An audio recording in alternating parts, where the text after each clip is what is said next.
Hey, here we are. We made What's it.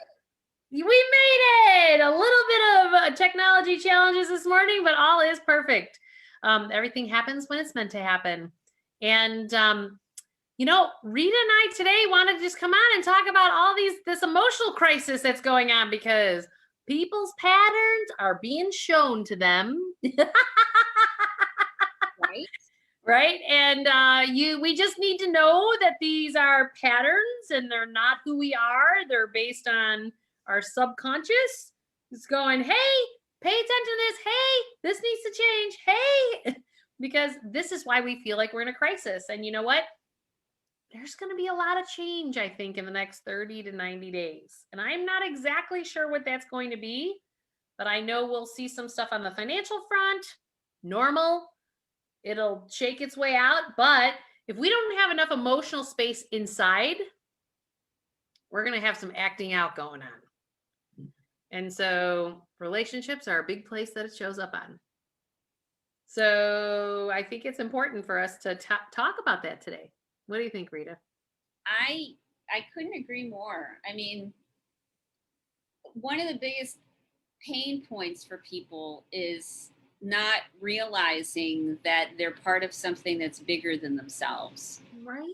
So we're living in a pandemic Mm-hmm. where things are shaken out, everybody's uncertain, people are dying left and right. And you were talking about this earlier before we came on. You said I'm eating the right foods, I'm doing the right things, but my body's still blowing up. And it's because it's not just about you. Right. Emotional crisis that's going on when someone blows up over here, blows up over there. The the storming of the Capitol wasn't an isolated event. It's just another symptom Right. of the fact that time has sped up, society has sped up, and the human body, it used to be able to be with the seasons, you Mm. know, we were slower, we were more in tune with the earth, we could handle more things. Stuff wasn't required of us to think on this higher level. But with Right. technology, it's moving faster and faster, and they all predicted it. Mm-hmm.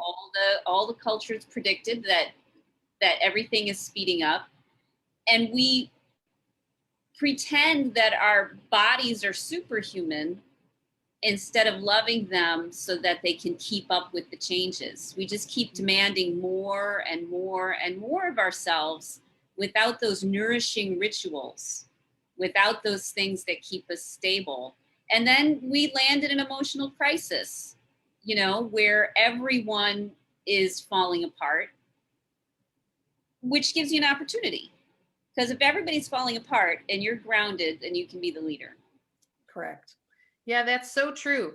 Because when we don't have enough emotional space, what it shows up like is it shows up that you're triggered. So somebody says something, does something, whatever, and you may have nothing to do with that particular situation, but you trigger, which means that you're reactive and you're defensive and you're like, ugh. And you have to know that that's that sign. This is what we want you guys to recognize. That's your sign that you don't have enough emotional space. It has nothing to do with the other people involved. It has nothing to, they're doing their thing and they're very well be stuff over there. I'm not saying that there's not stuff over there, but what I'm saying is if you're triggered, then that just means you need to then consider what space can you create within yourself. So I was talking to Rita about some things that are going on in my world these days, and with all that, because it's kind of coming at me in multiple angles, which is interesting. I always like to stay in this place of interesting because it keeps you in neutrality. And you just sit there and go, oh, so I need to do those things. Rita's recommendation to me was to really make sure that I just do what's nurturing to my body, take that space and that time to create that space internally so that when it keeps coming, because it's not if, it's when it keeps coming, that you just kind of go, oh, there it is again. And you have that space to just be like, oh, there it is. As opposed to be like, wow, and jump back. I I had worked with somebody last week, and they were on my challenge, and I'd offered them on a challenge, and I said, oh, I'd love to coach you around that. You know, it would be so great. And they called me the other day and said, please don't say things like that, you know, where other people can hear, because it affects my So they image. were triggered. They were triggered. And it was neat for me because I do so much inner work. Even though I keep a super, you know, a lot of balls juggled, I'm able to keep a lot of balls juggled because I do so much inner work. And this was someone who's, you know, well respected in a position of power, but it didn't phase me because I don't see them as any better or worse than me. I just see them as another human being who got triggered. And wow, that's, you know, that's not what I was trying to do. I wasn't trying to be superior. And I could be authentic. I didn't manage the situation. I just authentically said, well, that's not what I was trying to do. Okay, I certainly see your point. It was no big deal. My Right. energy set the tone for the interaction. They came in embarrassed, wanting to say something, wanting to stand up for themselves because they were going through their insecurities. And because I do so much grounding work, I could look at those and see them as insecurities and not be upset by it in any way. Just like, okay, yeah, that's great. I got to go find my keys. I'll talk to you later. I'll see you Tuesday. You know, Yeah, right.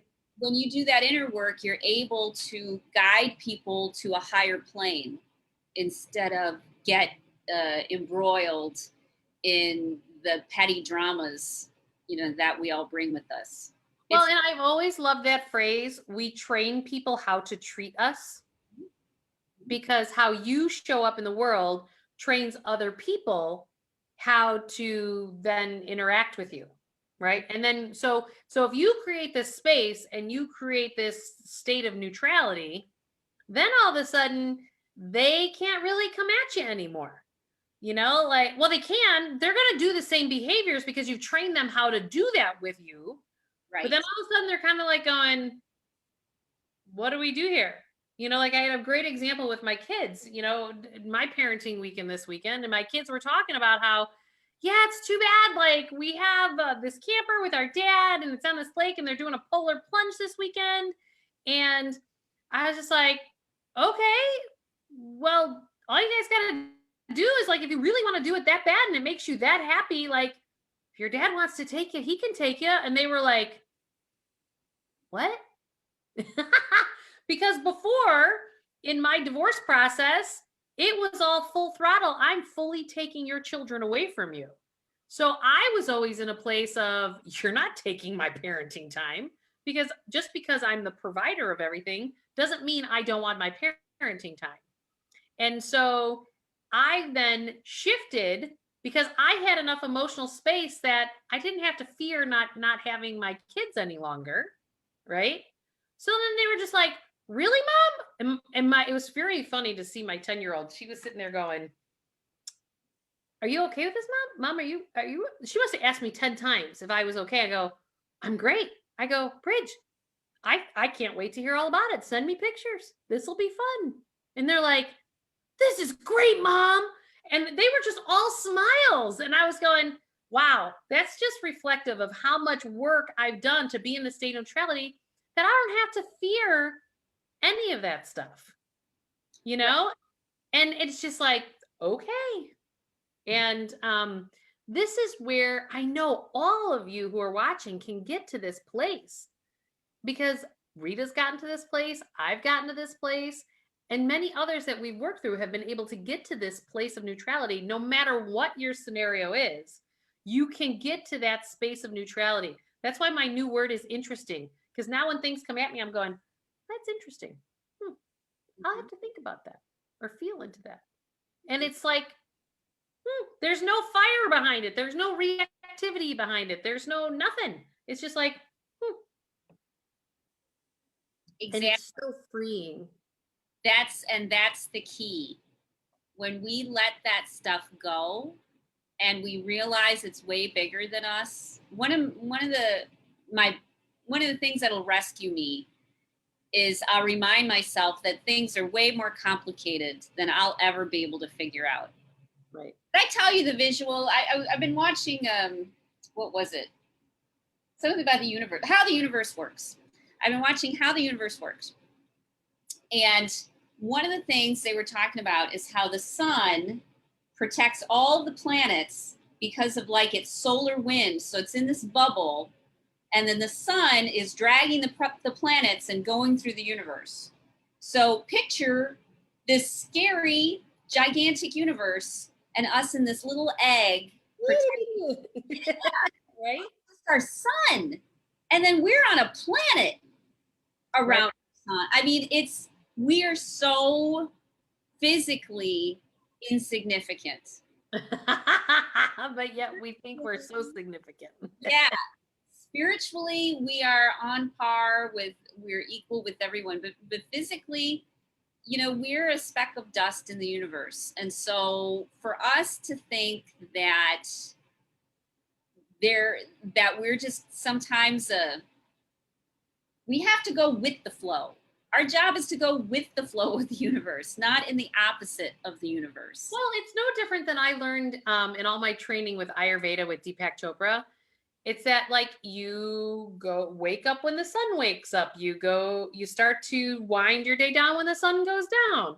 You get your body going early in the morning. Like, how do you get that digestive going? Like, and that doesn't necessarily mean eat food. It could just be drinking a hot glass of water with some lemon in it. And it's about getting in that flow of what is happening. And, I said to one of my clients the other day, I said, you know what? You have all this history and you have all this past, and every single ounce of it is valid. 30 years of marriage, all these things said, all two separate houses, and you're practically divorced anyway. But I said, 100% irrelevant, because the only thing that matters is today and what do you want today. And so when you start to then go, okay, here's my past, and I'm just not going to activate any of those stories from my past, because they are just all stories. And that's where we have to detach from our storylines that we keep saying. And I I gotta tell you, tell people whenever a justification or an explanation, or even why is this happening, I tell them to picture like a USB plug-in into the outlet. Unplug. You have to physically see yourself unplugging from the outlet, unplug the story, unplug from that. And people go, but I'm just supposed to let go. And I say, you can pick it back up in 10 minutes if you want. But for 10 minutes, unplug from the story and then see how you feel. well, You can, that's when I started to, when somebody said to, know I've shared this before, that I watched this video of this Christina Lopes and on YouTube, and she had said codependency, you're addicted to people. And she started to then describe it. And then I was going, oh, the reason I couldn't let go of those stories was because I was trying to fix the other people in my codependency way of operating that I learned from my mom. Mhm. Again, not good or bad. It's just that's the kind of atmosphere that I grew up in. So I was repeating a pattern, and I had all these stories, and I was hooked to them, and I was addicted to helping fix people. And it's And the, okay. yeah, and the world is in an entirely different place than it was when you were a kid. And so for Mhm. you to use those old models, anybody to use those old models of responding to things, means that you're living in the past. You've got to look at reality the way that it is now, the resources you have, the age you are, the wisdom you have, all of it, and So recognize where you are now is not who you were 20 years ago.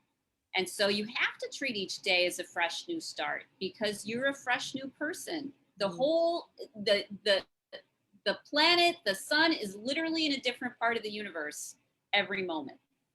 Right. That's so true. It's the same. Right.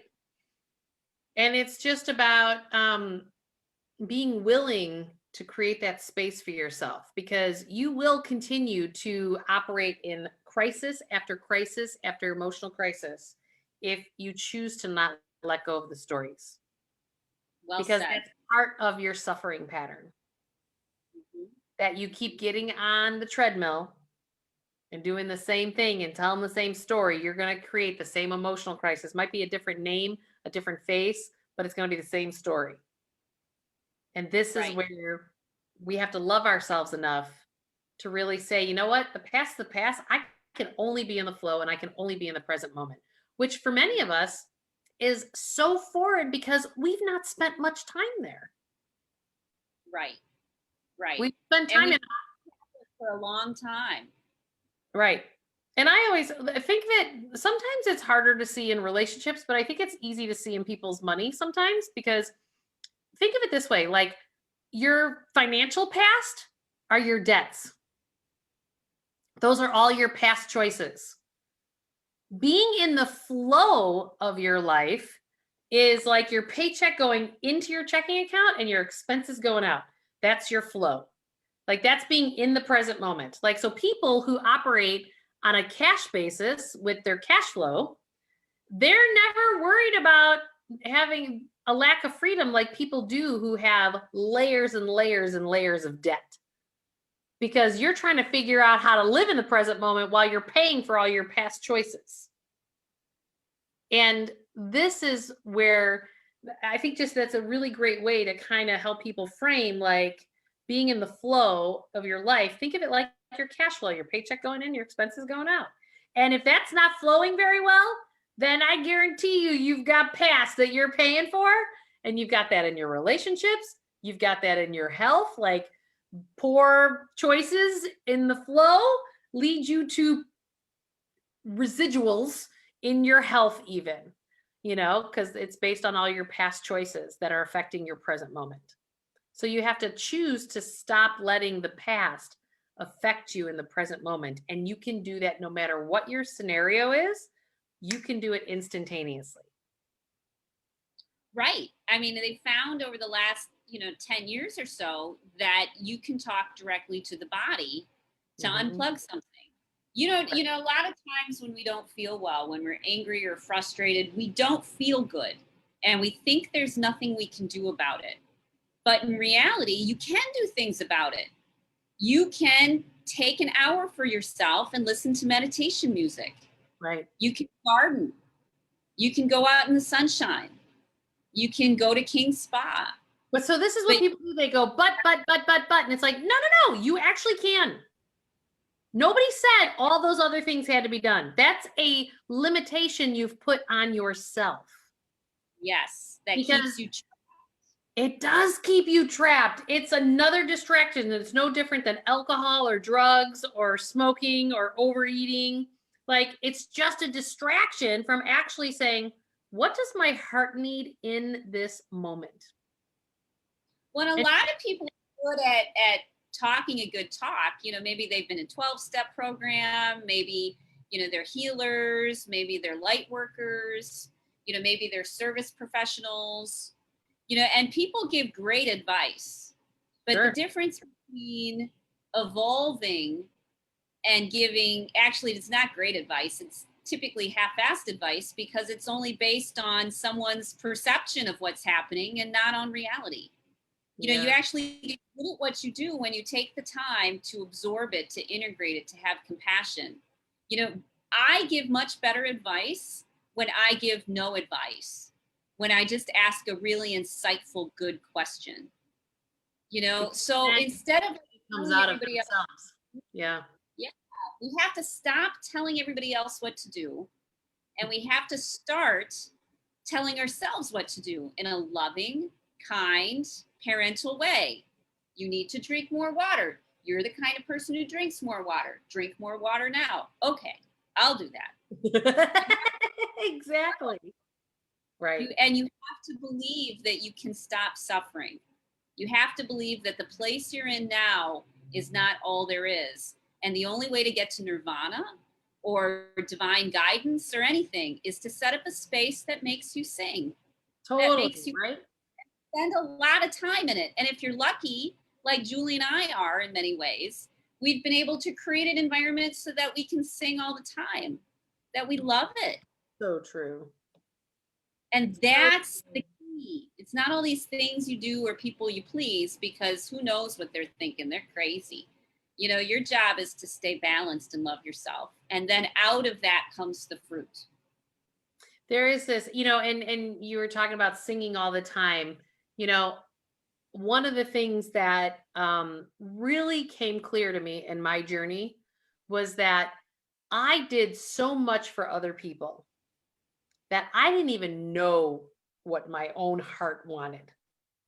Like, couldn't even, could not even figure that out. And I was in Sedona, and I want to share this. And it was really funny that this lady, she did a reading for me, and she said, "Let me have you pull 3 cards before you leave."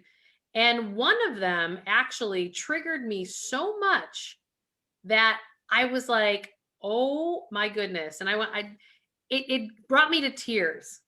And it said, "Keeper of the home. I create a home filled with love and safety for all those who congregate here." And what I came to realize, that is at the deepest part and core of my heart.